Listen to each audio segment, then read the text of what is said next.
最好的情绪就停止了，所以我就一直 hold 着到大家倒完垃圾车走了之后，我大概哭了半个小时。超厉害！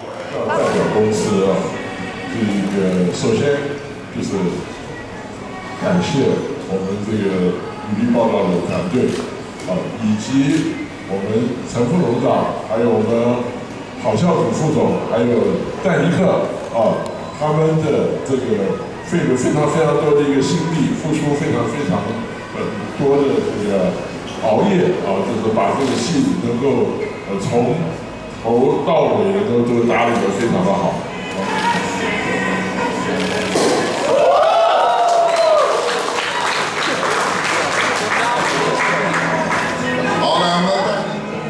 好，来2、3，好的，往后退一点，对，好，来看镜头，别了，好，来2、3，开张，2、3，好，谢谢。好，谢谢。我们接下来说，实力都这么好，董事长怎么会选在这个时候宣布说要就是退休？因为现在是你的话，应该带着大家一起打仗。我不想。我很少来这里。哦，所以没有聊过。我大部分都是人力那边。哦，东他们那里。对，我很少。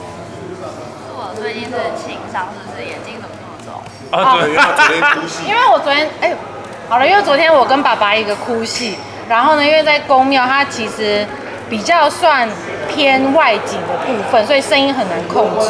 然后因为那场戏，就是反正我很难过，大家很难过的，就请大家锁定一下为什么我会这么难过。然后呢，因为这是我跟爸爸讲话，因为爸爸对素娥来说是一个可以很放肆的一个对象，所以我那时候就是用生命声嘶力竭的一直哭。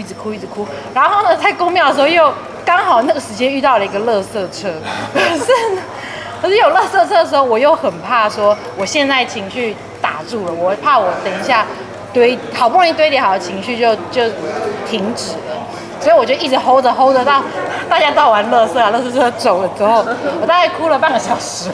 超厉害！